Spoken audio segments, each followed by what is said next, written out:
Hello everyone and welcome to a Remnant 2 guide video. In today's video, I happened to stumble upon the Alchemist Archetype last night while kind of exploring the map that I am in. I wanted to get some more scrap before the next stream, so I had some scrap to get us started with, and so I can showcase some more stuff on stream. So I was kind of just exploring the map, and I also remembered that Psycho had said that he was almost grabbed by some sort of monster from underneath the sewer. So I was running up to almost every sewer I saw and trying to get that same interaction to happen. I didn't know if it was a one-off or whatever. I wanted to capture it on screen. So I did that, and sure enough, I was able to replicate it, and it led to something really cool and really huge. And it's a really unique way to unlock an archetype inside of a game. So I wanted to share that all with you. I'm going to let this play out, but then after, I'm going to show you where I went, how you can get there as well, so you can try to recreate this, and then also how to unlock and equip the archetype, as well kind of showcase what it does for you.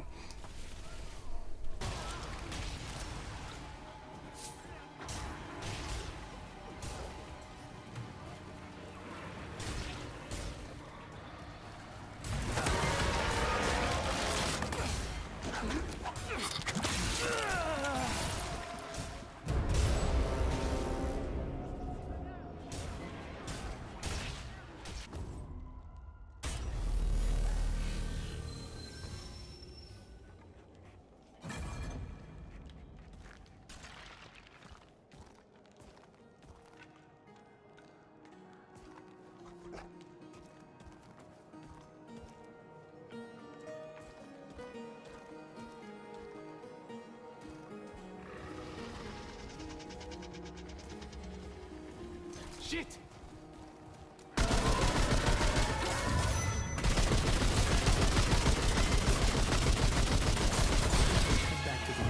Okay, so you see in the gameplay, once you walk up to the sewer and you get grabbed by this mysterious monster thing. I've been calling them werewolves, but I think they're more like mutated rat monsters.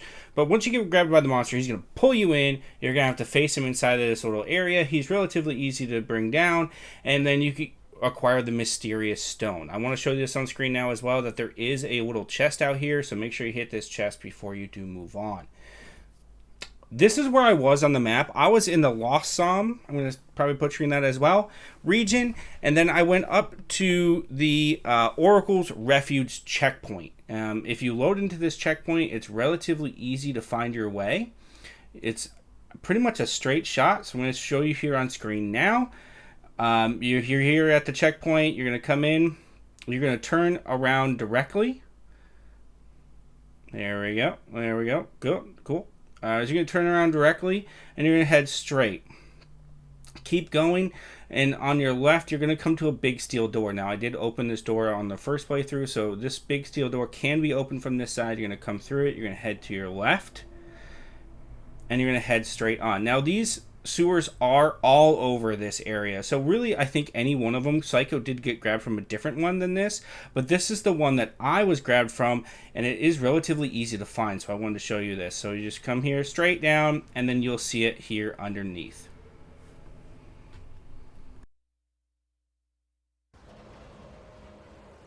Alright, so once you've returned back to Ward 13, you can come straight in and talk to Wallace. Once you talk to Wallace, Traveler returns. you will need to craft. So you're going to click on I'd like to see what you can craft. Say that. And you're going to come down, you're going to see the Philosopher's Stone Engram here.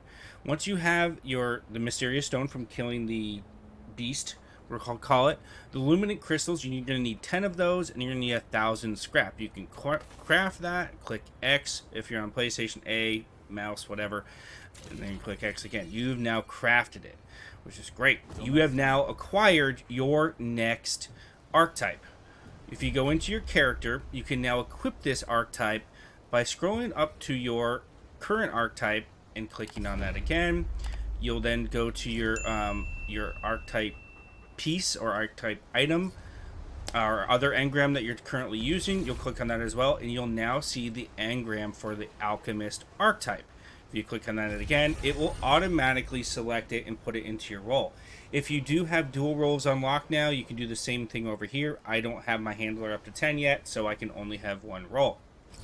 Now, the Alchemist sounds really cool. It comes with the prime perk Spirited. the Alchemist can have one additional concoction buff active, meaning any of those consumables you can have two going at the same time instead of just one. For skills, you have the first one called Vile Stone Mist, and this creates a mysterious vapor cloud which lasts 10 seconds and applies Stone Skin. Stone Skin reduces incoming damage by 25%, reduces stagger by 1, greatly increases blight buildup decay rate, and makes the target immune to status effects lasting 15 seconds. If you press it and just activate it by pressing your R1 button or correlating button that you have mapped to it, you will slam the vial on the ground, creating an effect at the Alchemist's feet. If you hold and release, you can actually throw this vial, and it'll have the same effect anywhere it lands. So you can do that to your teammates or your companion if you're a handler, if you want to combine the two. For the second skill, you have what's called Frenzy Dust, and this creates a mysterious vapor cloud which lasts 10 seconds and applies Frenzied. Frenzied increases fire rate, reload speed, and melee speed by 20% and movement speed by 15%, and it lasts 15 seconds. Again, it has two different uses, so if you just press it, you'll slam the vial on the ground, creating the mist at your feet, and you can also hold and release, and that will throw it to wherever you would like. Same thing as the Stone Mist skill. And finally, we have the Elixir of Life, and this creates a mysterious vapor cloud that lasts 10 seconds and applies Living Will. Living Will grants 5 health regeneration per second and protects against fatal damage, can revive down players, and it lasts 20 seconds. That's really cool. You can revive people using this. That could come in really handy, especially if you don't have the handle or something like that and you're playing with others. This could be really helpful. Revived allies cannot be affected by Living Will for 180 seconds, so 3 minutes, and resets at World Stone or on death. So that's cool. You can just get them up and then hit a checkpoint and you're ready to go. So press, you can slam the vial on the ground, you'll create the effect at your feet, and then you can also hold release, which means you'll throw it and cause the effect there. So if your teammate goes down, you can throw it at them and get them up if you need to, which is kind of cool. For perks, you have the Liquid Courage. It grants a 2.5% increase to all damage, which is fantastic. I'm gonna butcher this, but Panacea, which curative effect applies to all allies within 15 meters and grants 15 additional resistance. So again, good protection for your team. You have gold to lead, which is picking up scrap, has a 15% chance to award ammo, which is awesome. Ammo is always, I think, a tough thing for this game. And finally, the Experimentalist, which is using a relic, applies a random buff on the Alchemist for 30 seconds, which is very interesting. That could feel like be very clutch in certain situations. And finally, for your trait, you have Potency trait, and this increases the consumable duration by 10%.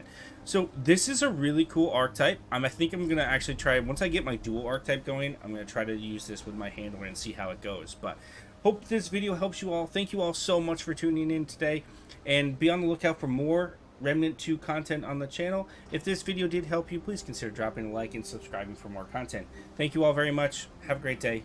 Bye-bye.